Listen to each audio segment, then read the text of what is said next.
नमस्कार विद्यार्थी मित्रांनो, आज आपण गणितातील एक खास आणि खूप महत्त्वाचा भाग पाहणार आहोत. तो म्हणजे नफा तोटा. सोबतच एक सराव प्रश्न सुद्धा पाहणार आहोत. या व्हिडिओत आपण स्वाध्याय 9.2 मधील सर्व प्रश्नांचे सोप्या पद्धतीने व ट्रिकसह स्पष्टीकरण पाहणार आहोत. म्हणून व्हिडिओ शेवटपर्यंत नक्की बघा, कारण हे प्रश्न तुमच्या परीक्षेसाठी खूपच उपयोगी ठरणार आहेत. आणि हो, शेवटी दिलेला महत्त्वाचा प्रश्न सोडून त्याचे उत्तर कमेंटमध्ये जरूर लिहा. जर हा व्हिडिओ तुम्हाला उपयुक्त वाटला तर लगेचच लाईक करा आणि तुमच्या मित्रासोबत शेअर करा. आणि असेच नवनवीन व्हिडिओ पाहण्यासाठी आपल्या या मॅथ मित्र श्रीकांत सर या यूट्यूब चॅनलला सबस्क्राईब नक्की करा. चला तर मग पाहूया प्रश्न क्रमांक 1. एक वस्तू रुपये 7,500 मध्ये विकत घेतली जाते आणि रुपये 8,400 मध्ये विकली जाते, तर होणारा नफा आहे. नफा बरोबर पाहू आपण, नफा बरोबर विक्री किंमत वजा खरेदी किंमत. जेव्हा विक्री किंमत जास्त असते तेव्हा नफा होतो. मग विक्री किंमत आहे 8,400 वजा खरेदी किंमत आहे 7,500. मग 8,400 मधून वजा केले तर उत्तर काय ते पाहूया आपण. 0 मधून 0 गेला 0 राहिला, 0तून 0 गेला 0, 4तून 5 जात नाही, 14तून 5 गेले 9 राहिले आणि इथे 7 राहिला, 7तून 7 0, म्हणजे आपलं उत्तर आलं 900 रुपये. म्हणजेच नफा बरोबर रुपये 900. पर्याय क्रमांक सी. चला तर पुढला प्रश्न पाहूया. प्रश्न क्रमांक 2. एका माणसाने एक जुनी सायकल 450 रुपयांना खरेदी केली आणि तिच्या दुरुस्तीवर रुपये 50 खर्च केले. जर त्याने ती 600 रुपयांना विकली तर त्याला किती नफा झाला? तर मग इथे आपण सुरुवातीला काढू खरेदी किंमत. मग खरेदी किंमत म्हणजे कोणती किंमत? खरेदी किंमत म्हणजे ज्या किमतीला वस्तू दुकानदाराने विकत घेतली 450 आणि तिच्या दुरुस्तीवर जो खर्च झाला 50 रुपये, ते सुद्धा खरेदी किंमत. म्हणजेच खरेदी किंमत सोबत काय राहते? खर्च, कर, तसेच वाहतुकीचा खर्च, हे सगळं खरेदी किमतीमध्ये असतं. मग 450 अधिक 50, 0शी 0, 5 5 10शी 0, 8 1, 4 1 5, म्हणजेच वस्तूची म्हणजे सायकलची खरेदी किंमत आहे 500 रुपये. जर त्याने ती 600 रुपयांना विकली, म्हणजेच सायकलची विक्री किंमत आहे रुपये 600. विक्री किंमत काढून घेऊ आपण. विक्री किंमत बरोबर रुपये 600. मग पहा, लक्षात येते आपल्याला, विक्री किंमत जास्त म्हणजे झाला नफा. मग नफा बरोबर विक्री किंमत 600 वजा 500 खरेदी किंमत, बरोबर 600 मधून 500 गेले 100 उरले, म्हणजे आपल्याला झालेला नफा आहे रुपये 100. म्हणजेच पर्याय क्रमांक बी. खूप सोपा आहे. चला तर मग पुढला प्रश्न पाहूया. प्रश्न क्रमांक 3 पाहूया. प्रश्न क्रमांक 3 आहे. एका माणसाने एक टेबल रुपये 650 ला खरेदी केले आणि त्याच्या दुरुस्तीवर रुपये 50 खर्च केले. त्याने ते रुपये 840 ला विकले. त्याला किती लाभ झाला? लाभ म्हणजेच नफा. मग टेबलची खरेदी किंमत काढू. टेबलची खरेदी किंमत आहे 600 रुपये, 650 रुपये, आणि जो दुरुस्तीचा खर्च आहे तो पण खरेदी किमतीत घ्यायचा. म्हणजे 650 अधिक 50 म्हणजेच रुपये 700. मग 700 रुपये झाली खरेदी किंमत. मग टेबल किती रुपयाला विकला ते पाहू. खरेदी किंमत निघाली 700 रुपये. टेबलची विक्री किंमत आहे, विक्री किंमत बरोबर रुपये 840. मग आपल्याला माहित आहे विक्री किंमत जास्त असेल तर लाभ होतो, नफा होतो.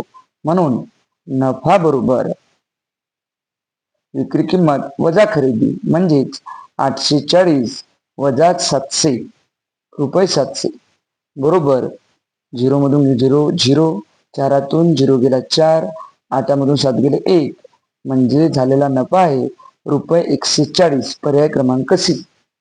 पुढला प्रश्न पाहूया. प्रश्न क्रमांक 4.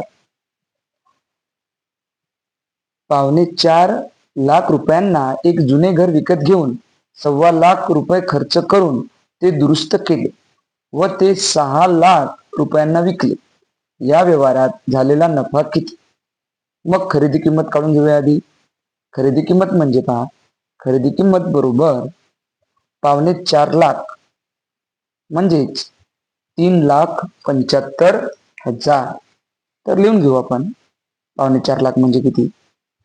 4.25 लाख म्हणजेच 3,75,000 आणि 1.25 लाख रुपये खर्च करून ते दुरुस्त केले. म्हणजे दुरुस्तीची रक्कम आहे. दुरुस्तीची रक्कम म्हणजेच खरेदीची रक्कम, म्हणजे तेवढा आपल्याला खर्च लागला म्हणजे 1,25,000. मग घराची टोटल किंमत किती? किती रुपयाला घर पडलं यांची बेरीज करू. 0शी 0, 0शी 0, 0शी 0, 5 आणि 5 10शी 0, हातचाला 1, 7 आणि 2 9 आणि 1 10शी 0, हातचाला 1, 3 आणि 1 4 आणि 1 5 म्हणजेच घराची खरेदी किंमत पडली 5 लाख रुपये. आता घराची विक्री किंमत पाहूया. घराची विक्री किंमत आहे 6 लाख रुपये. 6 लाख रुपयाला विकले घर, तर मग विक्री किंमत बरोबर 6 लाख रुपये. मग 5 लाख रुपयाला आपण घर खरेदी केलं, 6 लाखाला विकलं. मग या व्यवहारात काय होईल? नफा होईल. कारण विक्री किंमत खरेदी किमतीपेक्षा जास्त आहे. आणि कितीने जास्त आहे? तर 1 लाख रुपयांनी जास्त आहे. म्हणजेच या व्यवहारात आपल्याला काय झाला? तर या व्यवहारात आपल्याला 1 लाख रुपये नफा झाला. म्हणजेच पर्याय क्रमांक बी. चला तर प्रश्न क्रमांक 5 पाहूया. एका माणसाने एक वस्तू रुपये 47,000 ला खरेदी केली व तिच्या दुरुस्तीवर रुपये 3,000 खर्च केले. त्याने ती म्हणजे 47 ला खरेदी आणि दुरुस्तीवर 3,000 खर्च केले म्हणजे ही झाली खरेदी किंमत. त्याने ती रुपये 52,000 ला विकली. त्याचा नफा किंवा तोटा किती? आता नफा झाला का तोटा झालाय केव्हा समजणार? जर खरेदी किंमत ही विक्री किंमतीपेक्षा कमी असेल तर नफा, खरेदी किंमत जास्त असेल तर तोटा. आधी काढू आपण. खरेदी किंमत बरोबर 47,000 रुपये अधिक खर्च सुद्धा खरेदी किमतीमध्ये ऍड करायचा अधिक 3,000 रुपये म्हणजेच स्कूटरची खरेदी किंमत झाली 50,000 रुपये. आणि ती स्कूटर कितीला विकली? तर त्याने ती रुपये 52,000 ला विकली. म्हणजे विक्री किंमत बरोबर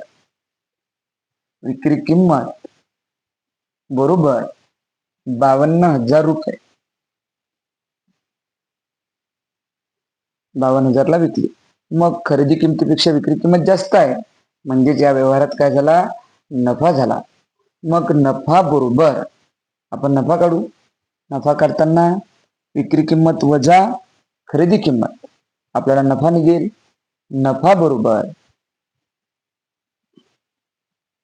52,000 वजा 50,000. याची वजाबाकी जर केली तर आपल्या लक्षात येईल की 2,000 रुपये काय झाला आहे? 2,000 रुपये नफा झालेला आहे. म्हणजेच 2,000 रुपये नफा पर्याय क्रमांक ए. कारण इथे तोटा तोटा नफा, पण आपल्याला नफा किती झाला? 2,000 म्हणजेच पर्याय क्रमांक ए. स्वाध्याय 9.2 मधील शेवटचा प्रश्न, प्रश्न क्रमांक 6. राहुलने जुना दूरचित्रवाणी संच रुपये 3,000 ला विकत घेतला. म्हणजे राहुलची ती खरेदी किंमत. त्याने त्याच्या दुरुस्तीवर रुपये 300 खर्च केले. त्याने तो संच आता खरेदी किंमत आधी काढून घेऊ. खरेदी किंमत बरोबर 3,000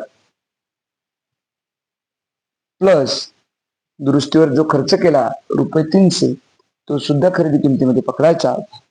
म्हणजेच खरेदी किंमत होईल 3,300 रुपये.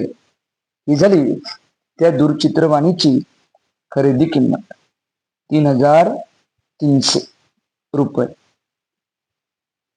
त्याने तो संच रुपये 3,500 ला विकला, म्हणजे विक्री किंमत काढा. विक्री किंमत बरोबर 3,500 रुपये. मग खरेदी किमतीपेक्षा विक्री किंमत जास्त आहे, मग नफा झाला. नफा बरोबर विक्री किंमत वजा खरेदी किंमत, म्हणजे 3,500 वजा 3,300, म्हणजे उत्तर येईल 200 रुपये. 200 रुपये काय झालं आपल्याला या व्यवहारामध्ये नफा झाला, म्हणजे उत्तर आहे पर्याय क्रमांक ए. आता आपण तुमच्यासाठी एक सराव प्रश्न दिलेला आहे, तो सराव प्रश्न वाचून घेऊ. तो सोडवायचा तुम्ही आणि कमेंटमध्ये उत्तर सांगायचे. प्रश्न पहा काय आहे. प्रश्न आहे, एका दुकानदाराने रुपयाला 2 या दराने पेन खरेदी केले व 3 रुपयांना 5 या दराने विकली, तर 100 पेनावरील एकूण नफा किती? 100 पेनावरील नफा काढायचा आपल्याला आणि येणारे उत्तर कमेंट करायचं. असेच छान छान व्हिडिओ पाहण्यासाठी आपल्या या चॅनलला नक्की लाईक करा, सबस्क्राईब करा आणि नवोदयचा अभ्यास करणाऱ्या विद्यार्थ्यांपर्यंत हा व्हिडिओ नक्की शेअर करा. चला तर मग भेटूया पुढल्या व्हिडिओमध्ये. थँक्यू.